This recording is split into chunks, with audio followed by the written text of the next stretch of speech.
Nah, oke, kembali lagi di channel Arta Bali Visual dan spesial hari ini teman-teman ya, kita akan membahas, salah satu, narasi yang agak sedikit sensitif teman-teman ya. Ini adalah masalah tentang tanah warisan yang dijual, uangnya habis dan tentu hidupnya makin menjerit. Nah, di Bali, tanah bukan hanya sekedar soal harta teman ya, tanah adalah warisan leluhur, simbol keberlangsungan keluarga dan tempat cerita hidup dimulai. Nah, tapi sekarang ada fenomena yang makin sering kita dengar tentang tanah warisan yang dijual katanya sih untuk modal hidup. Nah, tapi tak jarang berakhir jadi modal foya-foya. Hasilnya, uangnya itu habis, tanahnya hilang, dan yang tertinggal hanyalah penyesalan. Nah, coba kita dengar sedikit cerita ya mengenai orang yang saya buat di sini, yaitu namanya Made. 35 tahun tinggal di pinggiran Denpasar. Nah, dia dapat warisan tanah dari orang tuanya sekitar 10 are di lokasi yang sangat strategis. Nah, saat itu ada pembeli menawarkan dengan harga yang lumayan tinggi, setara dengan ratusan juta rupiah. Tentunya Made berpikir teman ya, daripada tanahnya nganggur, mending dijual dan uangnya bisa dipakai. Awalnya, uangnya itu dipakai untuk merenovasi rumah, beli motor baru, dan jalan-jalan ke luar negeri. Beberapa bulan pertama, hidup itu terasa mimpi, teman-teman ya, seperti mimpi, hidup bebas belanja, bebas makan di restoran yang mewah. Tapi setahun kemudian, uang di rekeningnya tinggal sedikit.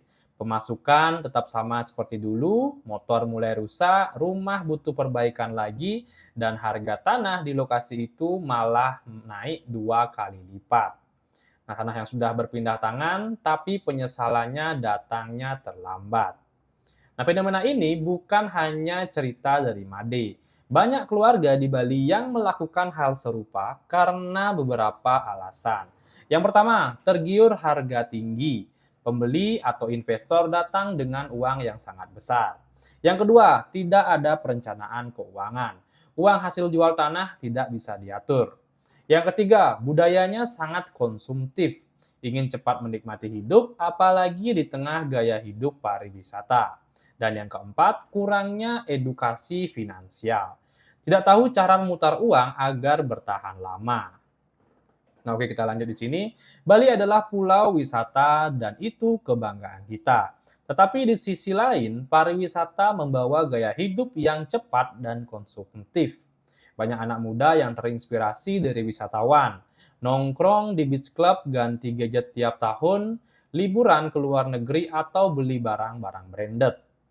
Nah, di sini juga masalahnya pendapatan kita tidak mengikuti gaya hidup itu, teman-teman ya.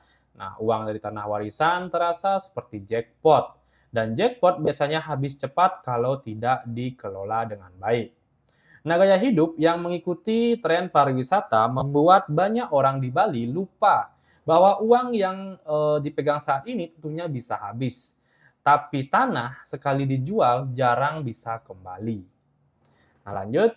Nah, jual tanah tanpa rencana tentunya jelas bisa memicu beberapa hal ya. Yang pertama itu yaitu kehilangan aset keluarga yang nilainya naik setiap tahun. Yang kedua, kesulitan ekonomi di masa depan. Yang ketiga, tidak punya modal lagi untuk usaha atau kebutuhan mendesak. Dan yang keempat, generasi berikutnya tentunya kehilangan warisan leluhur. Nah, banyak yang tidak sadar teman-teman ya, tanah adalah tabungan terbesar yang nilainya hampir selalu naik. Menjualnya berarti memutus peluang untuk masa depan.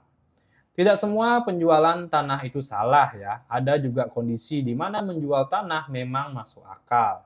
Misalnya untuk modal usaha produktif atau kebutuhan darurat yang benar-benar penting. Tapi kuncinya ada di pengelolaan uang.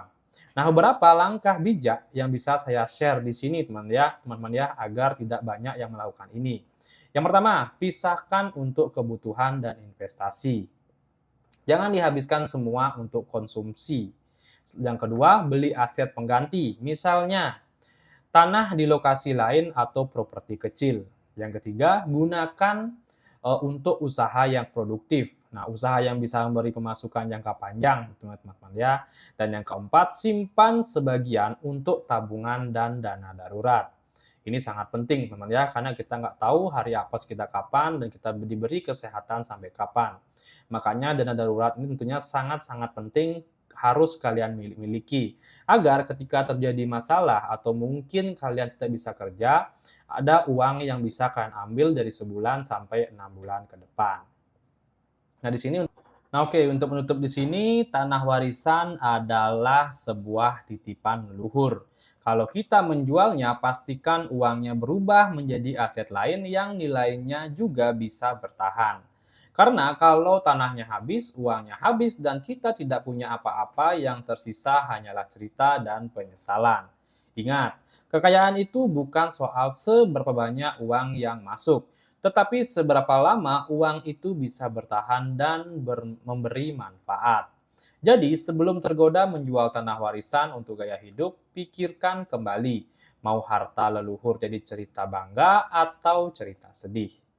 Oke, jadi kurang lebih itu dia sih untuk narasi kita kali ini, teman-teman ya, mengenai tentang tanah yang ada di Bali yang selalu dijual untuk gaya hidup berfoya-foya.